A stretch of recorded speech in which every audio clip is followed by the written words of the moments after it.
الحمد لله وكفى وسلام على عباده الذين اصطفى أما بعد فأعوذ بالله من الشيطان الرجيم بسم الله الرحمن الرحيم وأنكحوا الأيام منكم والصالحين من عبادكم وإمائكم إن يكونوا فقراء يغنهم الله من فضله والله واسع عليم صدق اللہ العظیم۔ بزرگان محترم، عزیزان گرامی، رمضان المبارک کے 15 دن مکمل ہوئے اور آج ہم نے 16ویں تراویح پڑھی اور قرآن مجید کے 20 پارے پڑھ لیے گئے۔ 10 پارے باقی ہیں اور کل سے ایک ایک پارا پڑھا جائے گا۔ تراویح اور ہلکی ہو جائے گی، کچھ منٹ اور پہلے ختم ہوگی۔ رمضان کا آغاز ہوا اور اس کا ایک عروج تھا اور وہ 15ویں روزے کو اپنے عروج پر ہے۔ اب اس کے بعد زوال ہے، اب رمضان ختم کی طرف چلے گا، اس کے اپنے عروج کی انتہا کو پہنچ چکا، اب زوال کی طرف چلے گا۔ کل 17ویں تراویح ہوگی، پرسوں 18ویں ہوگی۔ اس طریق پر یہ بہت تیزی سے اپنے اختتام کی طرف چل پڑا ہے۔ جو زمانہ گزرا اور اس میں جو عبادتیں ہوئیں، اللہ تبارک و تعالی ان تمام کو قبول فرمائے، اور جو زمانہ رہ گیا ہے اس کی قدر کرتے ہوئے گزارنے کی توفیق عطا فرمائے۔ میں نے گزشتہ کل سورہ نور کی آیت نمبر 32 پڑھی تھی اور کچھ باتیں اس آیت کی روشنی میں ذکر کی تھی۔ وہ یہ تھا کہ اللہ تبارک و تعالی فرماتے ہیں جس لڑکے اور لڑکی کی عمر نکاح کی عمر کو جو لڑکا لڑکی پہنچ جائے، نکاح کرو، دیر مت کرو۔ اور کہا کہ اگر نکاح سے رکاوٹ کا سبب جو ہے غربت ہے، پیسے کی کمی ہے یا اور انتظامات کی کمی ہے، تو اللہ تبارک و تعالی نے قرآن میں وعدہ کیا کہ اس کی فکر مت کرو، اگر وہ فقیر ہیں تو نکاح کی برکت سے ہم ان کو غنی کریں۔ ظاہر سی بات ہے یہ اللہ تبارک و تعالی سنت نکاح کو سامنے رکھ کر کے کہہ رہے ہیں، اور نکاح میں کوئی خرچ نہیں۔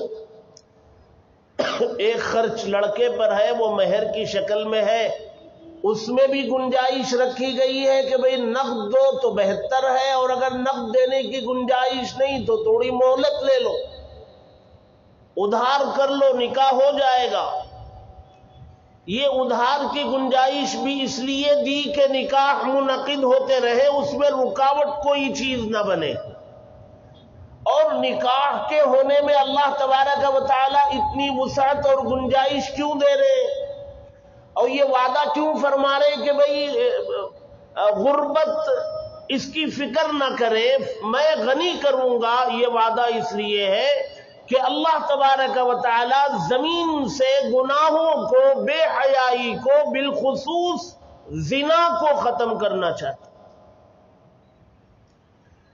اس لیے کہ یہ وہ گناہ ہے جس سے اللہ تبارک و تعالی کے غیظ اور غضب کو جلا لاتا ہے، اور بہت ساری قسم کی پکڑ نازل ہوتی۔ اللہ تبارک و تعالی کی جانب سے آزمائشیں آتی، پریشانیاں، مصیبتیں۔ جب یہ گناہ عام ہوگا اللہ کی پکڑ آنی شروع ہو جائے گی، مختلف قسم سے پکڑ آئے گی۔ اس لیے نکاح کو آسان بنایا، اتنا آسان بنایا کہ اس کی انتہا نہیں، لیکن مسلم معاشرے نے اس کو اپنے اعمال بد اور اپنے رسوم و رواج کی وجہ سے اس کو اتنا سخت کر لیا نکاح کو کہ آج نکاح مستقل ایک مسئلہ ہے. اور جب یہ مشکل بنا تو زنا آسان ہو گیا.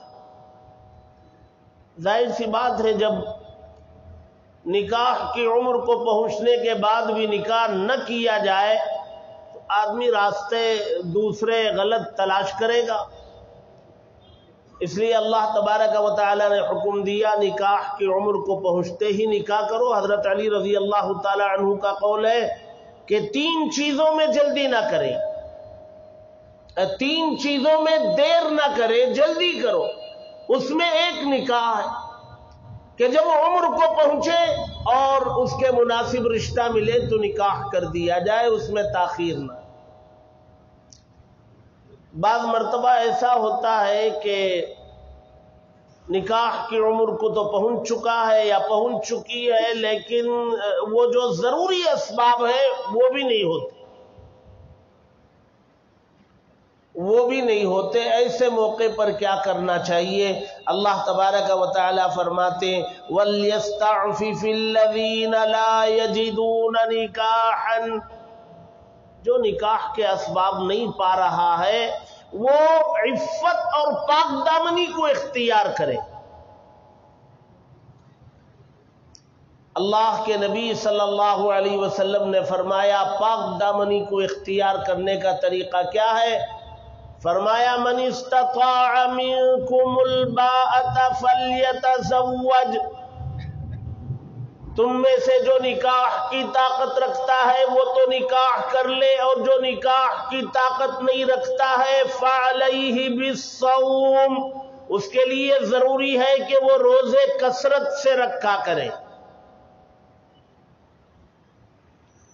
وہ روزے رکھا کرے رمضان کے علاوہ بھی, ہر ہفتے میں پیر اور جمعرات کا, ایام بیض کا, مہینے میں 3 دن کا یہ روزہ جو ہے وہ اس کی شہوت کو توڑتا ہے, اور روزہ اللہ تبارک و تعالیٰ کے قریب کرتا ہے, اس کے استحضار کو ذہن و دماغ میں بٹھاتا ہے.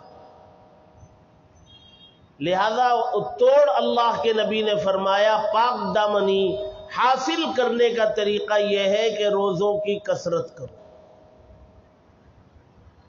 کب تک؟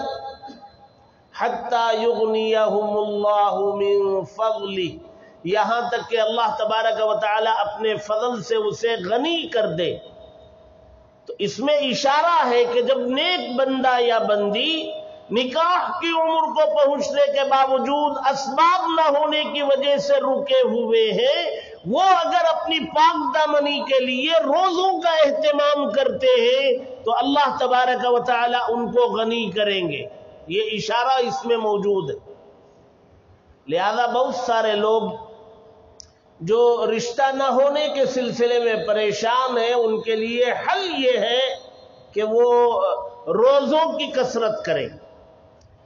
اس میں ان کی پاک دامنی بھی رہے گی اور اللہ تبارک و تعالیٰ کے اس اشارے کی طرف بھی وہ آگے بڑھیں گے کہ اللہ اپنے فضل سے ان کو غنی کرے.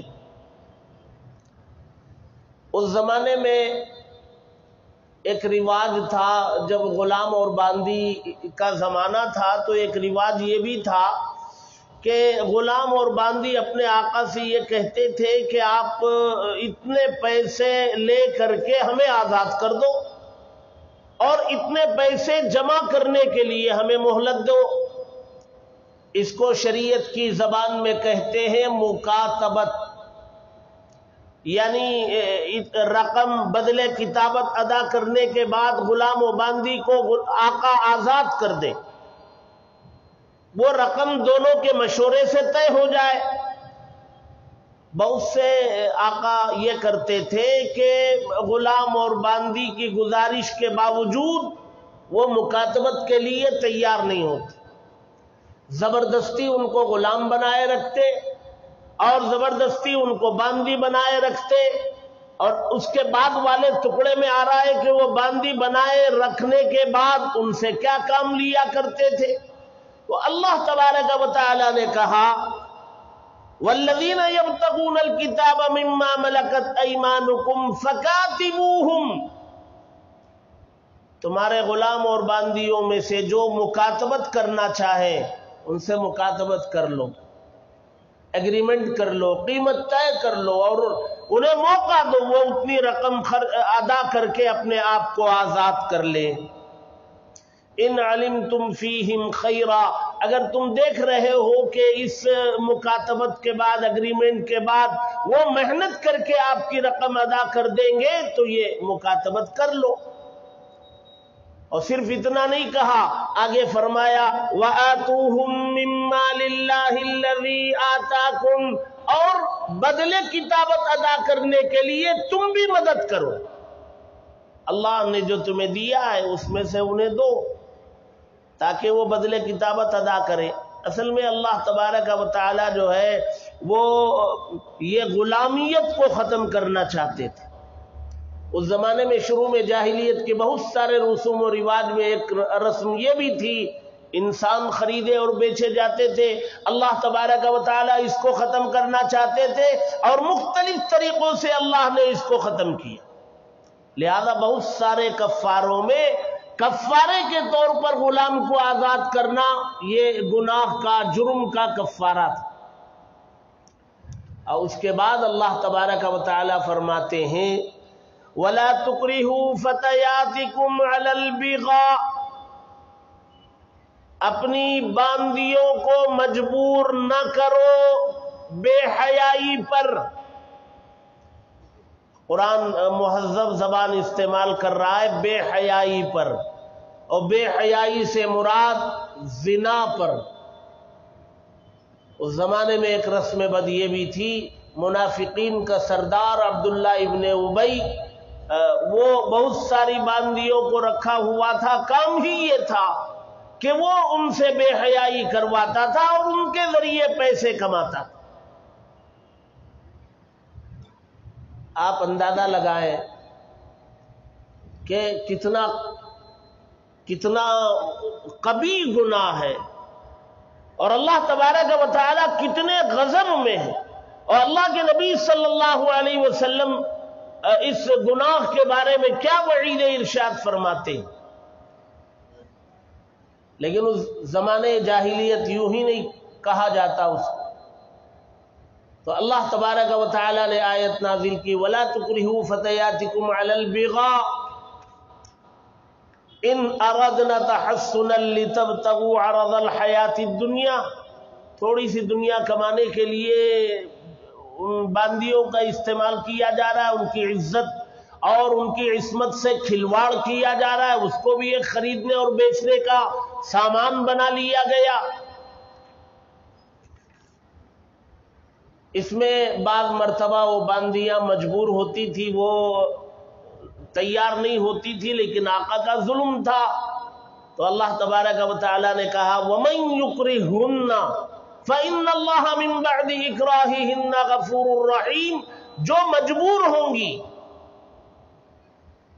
ان کو اللہ تبارک و تعالی اس مجبوری کی وجہ سے اللہ ان کے ساتھ رحمت کا معاملہ کریں گے، مغفرت کا معاملہ کریں گے۔ اور یہ بہت سارے احکامات میں اللہ تبارک و تعالی نے یہ چھوٹ دے رکھی ہے، جہاں آدمی مکرہ ہو جاتا ہے، مجبور ہو جاتا ہے اور زبردستی اس سے کوئی کام کروایا جاتا ہے، تو وہاں اللہ تبارک و تعالی کی جانب سے چھوٹ۔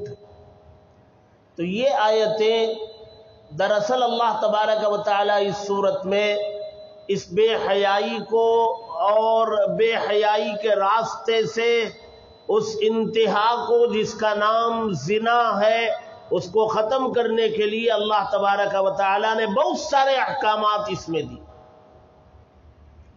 اس میں یہ حکم کہ نکاح کو آسان کرو، اور آج حالات ایسے ہیں کہ مسلمانوں کو تحریکیں چلانی پڑ رہی ہیں، اصلاح معاشرہ، نکاح آسان کرو مہم پورے ملک میں چلانے کی ضرورت پیش آ رہی ہے۔